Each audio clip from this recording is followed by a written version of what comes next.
আল্লাহর নিয়ামতের কি করা? শুকরিয়া আদায় করা। আল্লাহ সুবহানাহু ওয়া তাআলা বলেন, লাইন শাকারতুম লাযিদান্নাকুম ওয়া লাইন কাফারতুম ইন্না আযাবি লাশাদীদ। তুমি যদি আল্লাহ আমার নিয়ামতের শুকরিয়া আদায় করো বান্দা, তাহলে আমি অনেক বেশি বাড়িয়ে দিব। আর নিয়ামতের শুকরিয়া আদায় করবে না, আমি আল্লাহ তোমাকে কঠিন শাস্তি দিব। আমি আল্লাহ কি করব? তোমাকে কঠিন শাস্তি দিব। এই কারণে আল্লাহর নিয়ামতের যা যতটুকু পেয়েছেন সবসময় বলবেন আলহামদুলিল্লাহ, আলহামদুলিল্লাহ। বনী ইসরায়েলের তিনজন ব্যক্তির ঘটনা বলি, দেখেন, একজন ব্যক্তি ছিলেন ধবল, একজন ছিলেন টাকওয়ালা, ছোটবেলা হয়তো বইয়ে পড়তে পারেন, আর একজন ছিলেন অন্ধ। তো আল্লাহ তিনজন ব্যক্তিকে কি করলেন? পরীক্ষা করলেন। তিনজন ব্যক্তির কাছে ফেরেশতা আসলো, আসে তাকে জিজ্ঞাসা করতেছে যে আপনার কি প্রয়োজন। তিনি বলতেছেন যে আল্লাহ যদি আমার এই ধবল রোগটা সেরে দিত তাহলে অনেক বেশি ভালো হতো। তার শরীরে হাত দিয়েছে, আল্লাহ তার ধবল রোগ সারিয়ে দিয়েছে। বলছে তোমার কি প্রয়োজন? বলছে আমার অনেকগুলো উট প্রয়োজন। ঠিক আছে, আল্লাহ তাকে উট দিয়ে দিল। এরপরে দ্বিতীয় রোগী দিয়েছে, সে হচ্ছে টাকওয়ালা। তোমার কি প্রয়োজন? আল্লাহ যদি আমার টাকটাকে ভালো করে দিত। সহিহ বুখারী হাদিস বলতেছি আপনাকে, আল্লাহ যদি টাক ভালো করে দিত, হাত মাথায় হাত দিয়েছে, আল্লাহ টাক ঠিক করে দিয়েছে। এর মধ্যে তোমার কি প্রয়োজন? বলছে আমার যদি এরকম থাকতো, মেষ এগুলা থাকতো, বা গরু ছাগল থাকতো, দুম্বা থাকতো, তাহলে অনেক ভালো হতো। দোয়া করে দিয়েছেন, তার একটা থেকে অসংখ্য হয়ে গেছে, সংক্ষেপে বলতেছে। এরপরে তৃতীয় জনে গেছে অন্ধ ব্যক্তি, তাকে তোমার কি প্রয়োজন? বলছে আল্লাহ যদি আমার দুইটা চোখ ভালো করে দিত। তার চোখে হাত দিয়েছে, আল্লাহ দুইটা চোখ ভালো করে দিয়েছে। তোমার কি প্রয়োজন? আমার ছাগল মহিষ এগুলা প্রয়োজন, এগুলা আল্লাহ দিয়ে দিয়েছে। বাস, এই একটা থেকে অসংখ্য হয়ে গেছে। আবার অনেকদিন পরে ফেরেশতা এসেছে পরীক্ষা করার জন্য, বলতেছে ভাই আমি মুসাফির ব্যক্তি, আমি একটু বিপদগ্রস্ত, তুমি তো এরকম ধবল রোগী ছিলে, আল্লাহ তোমাকে সুস্থ করে দিয়েছে, তোমার কিছুই ছিল না, আল্লাহ তোমার অসংখ্য উট দিয়েছে।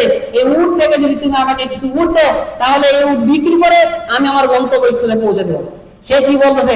আল্লাহর নিয়ামতের নাশকরিয়া বললো না, এই সম্পদ তো আমার বাপ দাদা থেকেই আছে, আগে থেকে আল্লাহ আমাকে দিয়েছে। কিসের আল্লাহ দিয়েছে? আমার 14 পুরুষ থেকে এই সম্পদ আমার উট রয়েছে।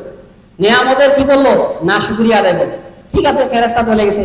এরপরে দ্বিতীয় জনের কাছে গেছে টাকালা, যে আমি এই বিপদে পড়ছি, আমাকে হেল্প করেন, সাহায্য করেন।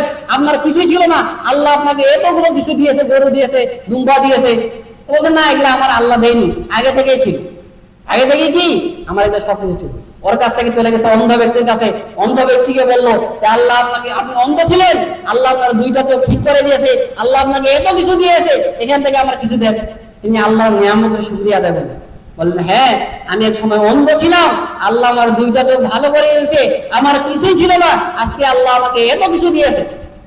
এই যে নিয়ামতের শুকরিয়া আদায় করার কারণে আল্লাহ তার যা দিয়েছেন আরো অনেক গুণ বাড়িয়ে দিলেন। আর যারা ধবল রোগী ছিল, টাকওয়ালা ছিল, ওদেরকে আল্লাহ আবার টাকে পরিণত করেছে, ধবলকে আবার ধবল করে দিয়েছে, যা সম্পদ ছিল সব আল্লাহ সম্পদ কেড়ে নিয়েছে। দেখেন, আপনাকে এক্সাম্পল দিলাম, কারণ এই এক্সাম্পল থেকে মানুষ বুঝতে পারে। বনী ইসরাইলের সহিহ বুখারী হাদিস এটা বললাম।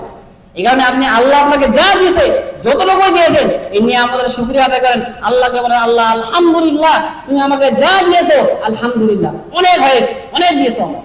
আর যদি বলেন যে না আল্লাহ আমাকে কি দিয়েছে, ওর 10টা বাড়ি, আমাকে যদি আল্লাহ আরো 10টা বাড়ি দেয়, ওর এতগুলো সম্পদ রয়েছে, আমার কে আবার 25 বিঘা, তার 50 বিঘা রয়েছে, আল্লাহ যদি আমাকে আরো 50 বিঘা দেয়, কি দিয়েছে আল্লাহ আমাকে। এই যে নিয়ামতের না শুকরিয়া যদি করেন, তাহলে আল্লাহ আপনার সম্পদ কেড়ে নেবেন, ওটা দীর্ঘস্থায়ী হবে না। তো সম্মানিত উপস্থিতি, কথা বলেছিলাম যে আল্লাহর নিয়ামতের শুকরিয়া আদায় করবেন, আল্লাহ আপনার সম্পদ